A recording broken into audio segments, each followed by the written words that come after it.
So you cannot say you love the brotherhood if your desire for sexual contact with a married woman is more important to you than the brotherhood that we are trying to build.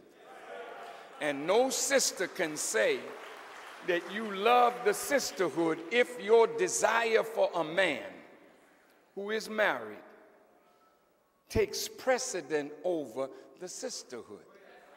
Because in so doing, we're destroying a bond that is absolutely necessary when the attack against us comes from the enemy. You want to know that who's at your right, who's at your left, who's in front of you, who's behind you is really your brother or your sister. You understand? Now, okay.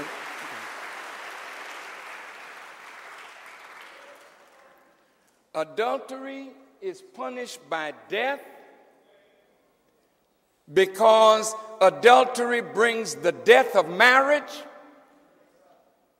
Adultery brings the death of family. Adultery is a termite that undermines the pillars of nationhood. Do you understand? Yeah, but what about fornication? This person is not married. They haven't broken no vow. But the punishment for fornication under the law of Moses was death also. Well, why can't I fornicate? I mean, after all, I'm growing up now. I got this feeling, and I like the boy, and the boy seems to like me. Why can't we just get it on?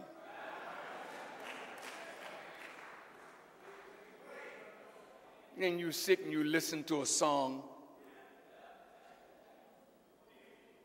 If you're not with the one you love, then love the one you're with.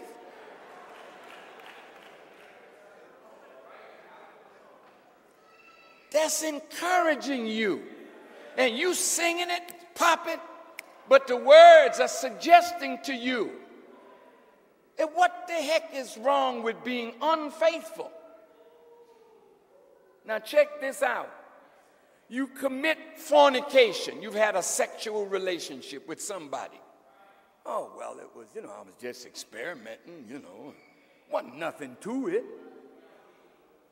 I liked it, sort of like. All of a sudden then, you diss the boy or the boy disses you, you go on to another boy. And he wants to sample the goods too. Well, you've already been sampled, so why not let him taste the cookie, see if he wants to buy? After a few samplings, you meet somebody that you really think you're in love with. And you say, it's time to get married. Mama and daddy make all these preparations. You're getting ready to go down the aisle. But when you're having sex with your husband, you're comparing him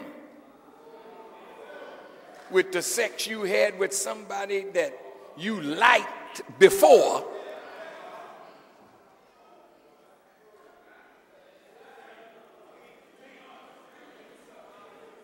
And you can't tell your husband that he ain't coming up on nothing. You can't tell him you need to go to sexual school and learn the art of lovemaking. So you start your acting class.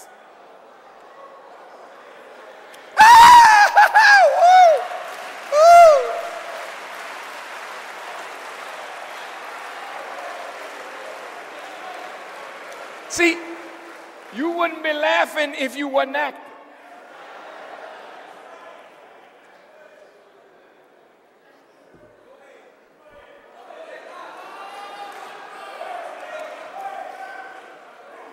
But then after a while, you get tired of acting. The man ain't hitting on nothing, but he works hard. He brings his money home. And you the same when you've had a woman and she's been sexually really nice for you, but you married. Where's your head? See? So all of these things that we now take for granted are destructive of the process that God intended for the human being, in the human being's growth to become one with God. Now, I think I can end this. Oh, thank you. I think I can end this. You know, Prophet Muhammad, peace be upon him, said, marriage is one half of faith. Did I quote it right, sir?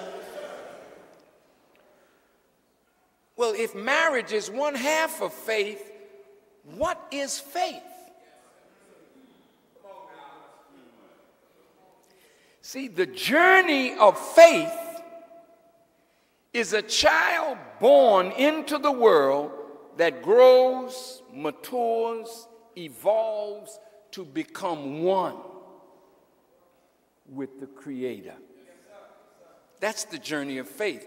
When we become one with God, where the Quran says, O soul that is at rest, well-pleasing with thy Lord and well-pleased, you have reached a state of bliss in the human existence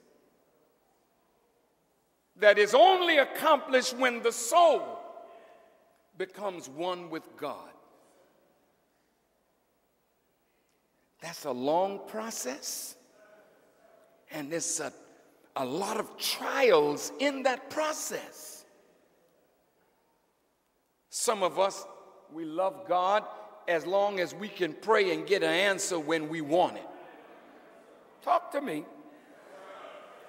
We love God, but my son or my daughter died in a car accident. Why did God do that to me? We don't handle misfortune or disappointment well in the process of becoming one with God.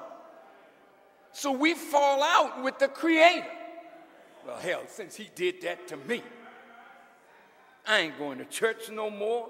I ain't going to the mosque no more. Don't even talk to me about no God who would let my children burn up in a fire. See?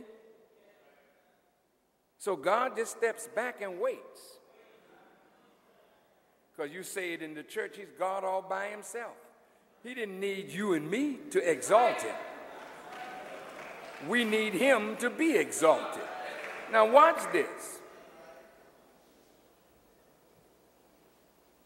To me, if you take the life of Prophet Muhammad and put it here, the life of Jesus Christ and put it here, you see lives that are filled with trial, persecution, tribulation, hardship, loss of property, loss of life, diminution of fruit. But God is trying this soul that wants oneness with him. So Jesus is tried so thoroughly that even before he went to the cross, when the disciples said, when will we see the Father? And he said, have I not been among you this long, and you have not seen him? When you see me, you see the Father. For I am in the Father, and the Father is in me. That process, that journey, Jesus made it, according to the Bible, in 36 years, he became one with God. Well, if marriage is one half of a journey like that, What kind of person would enter into marriage thinking that everything is going to be all right?